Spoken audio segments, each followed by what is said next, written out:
శ్రీ మహాగణాధిపతయే నమః. శ్రీమాత్రే నమః. మాచిరాజ్ భక్తి ప్రేక్షకులందరికీ నమస్కారం.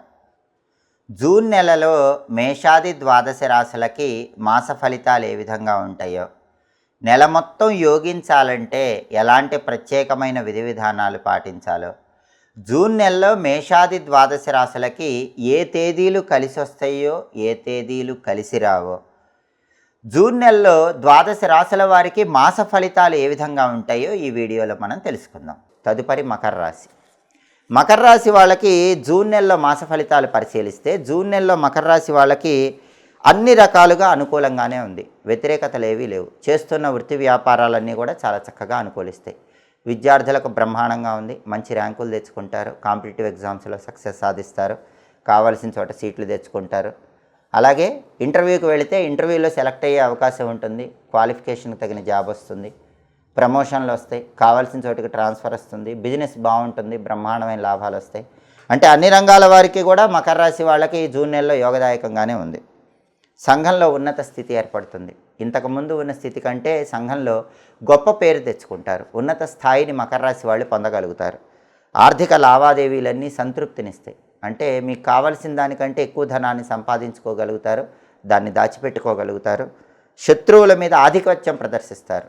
అంతర్గత బహిర్గత శత్రువులను సమూలంగా నిర్మూలింపజేసుకుంటారు. వాళ్ళ మీద ఆధిపత్యం ప్రదర్శిస్తారు. శత్రువులను మిత్రులుగా మార్చుకొని మీకే సహాయం చేసేలాగా చేసుకోగలుగుతారు. అంటే శత్రుబాధలు ఏవి ఉండవు. అదేవిధంగా వ్యవహార జయం ఉంటుంది. ఎంత కష్టసాధ్యమైన వ్యవహారమైనా చిటికలో సులభంగా పరిష్కరించుకోగలుగుతారు. సంతానం ద్వారా సౌఖ్యం. మీ పిల్లలు బాగా డెవలప్ అవుతారు. చదువు పరంగా కానీ, ఉద్యోగం పరంగా కానీ. పిల్లల వల్ల మీకు మంచి పేరు ఉంటుంది. ఉద్యోగాలు చేసుకుని ఆ డబ్బులు తెచ్చి ఇంట్లో ఇవ్వటం వల్ల ధనపరంగా కూడా మీ పిల్లలు సపోర్ట్గా ఉంటారు. కాబట్టి సంతాన సౌఖ్యం ఉంటుంది. సంతానం లేని వాళ్ళు సంతానం గురించిన శుభవార్త వింటారు. అలాగే గృహలాభం ఉంది. ఇల్లు కొనుక్కోవాలని కానీ, కట్టుకోవాలని కానీ ఏదైనా ప్రయత్నాలు చేస్తే ఆ ప్రయత్నాలు విజయవంతం అవుతాయి. నూతన పరిచయాలు లాభాన్ని కలిగింపజేస్తాయి. కొత్త వ్యక్తులతో ఏర్పడే పరిచయాల వల్ల జీవితంలో మరో మెట్టు ఎక్కగలుగుతారు. ధైర్యంతో కూడిన పనులు చేస్తారు. మకర రాశి వాళ్ళకి పిరికితనం ఉండదు.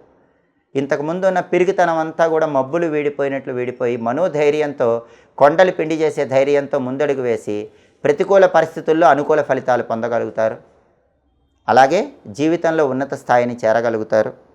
కోర్టు వ్యవహారాల్లో కూడా విజయం వరిస్తుంది. చాలా కాలంగా విసిగిస్తున్నటువంటి కోర్టు వ్యవహారాల్లో ఉపశమనం కలుగుతుంది. తీర్పు మీకు అనుకూలంగా వచ్చే సూచనలు ఉన్నాయి. అన్ని రంగాల వారికి బాగుంటుంది. జీవన సౌఖ్యం ఉంటుంది. ఆనందదాయకమైన జీవితం ఉంటుంది. ప్రతి పనిలో కూడా లాభమే ఉంటుంది. అంటే మకర రాశి వాళ్ళకి జూన్ నెలలో తిరుగుండదు. మీరు చెప్పిందే వేదం, చేసిందే శాసనం అన్నట్లుగా హాయిగా ఆనందంగా జీవితం సాగిపోతూ ఉంటుంది. మకర రాశి వాళ్ళకి జూన్ నెలలో కలిసి వచ్చేటటువంటి తేదీలు 7, 10, 14, 19, 25, 27 ఈ తేదీల్లో ముఖ్యమైన పనులన్నీ చేసుకోవాలి. కలిసి రాని తేదీలు, ప్రతికూల తేదీలు మకర రాశి వాళ్ళకి 2, 5, 12, 17, 21, 23, 30 ఇవి ప్రతికూల తేదీలు. అనుకూల తేదీల్లో ముఖ్యమైన పనులు చేయాలి. ప్రతికూల తేదీల్లో ఎలాంటి పనులు కూడా చేయకూడదు. మకర రాశి వాళ్ళకి గురుబలం తక్కువగా ఉంది కాబట్టి శివాలయ దర్శనం చేసుకోవటం అనుకూల ఫలితాలను కలిగింపజేస్తుంది. అందుకే జూన్ నెలలో వచ్చే గురువారాలు శివాలయానికి వెళ్ళి శివుడి కొబ్బరి నీళ్లతో అభిషేకం చేసుకుంటూ ఉండండి. శ్రీ శివాయ మహాదేవాయ ఐశ్వర్యేశ్వరాయ నమః అనే మంత్రాన్ని రోజు స్నానం చేశాక 21 సార్లు చదువుకోండి. శ్రీ శివాయ మహాదేవాయ ఐశ్వర్యేశ్వరాయ నమః. ఇంకా అద్భుతమైన శుభ ఫలితాలు ఈ మంత్రజపం వల్ల కలుగుతాయి. అలాగే శివుడికి సంబంధించినటువంటి చంద్రశేఖర అష్టకాన్ని రోజు చదవటం కానీ, వినటం కానీ చేయండి. మకర రాశి వాళ్ళు అద్భుతమైన శుభ ఫలితాలు అందిపుచ్చుకోవచ్చు. జూన్ నెల మొత్తం పరమాద్భుతమైనటువంటి విశేషమైనటువంటి మాస ఫలితాలు పొంది అద్భుతమైన విజయ మార్గం వైపు దూసుకు వెళతారని చెప్పడంలో ఏమాత్రం సందేహం లేదు. ఇవి జూన్ నెలలో మేషాది ద్వాదశ రాశులకి మాస ఫలితాలు. ప్రతి నెలలో మీ మాస ఫలితాలు తెలుసుకోవాలనుకుంటున్నారా? అయితే మాచిరాజ్ భక్తి ఛానల్ తప్పకుండా చూడండి. మా వీడియోస్ మీకు నచ్చినట్లయితే మా ఛానల్ లైక్ చేయండి, కామెంట్ చేయండి. మా ఛానల్ వీడియోస్ 10 మంది మిత్రులకు షేర్ చేయండి. మా ఛానల్ని సబ్స్క్రైబ్ చేసుకోండి. పక్కనున్న బెల్ సింబల్ నొక్కటం మాత్రం మర్చిపోకండి. సర్వే జనాః సుఖినో భవంతు. స్వస్తి.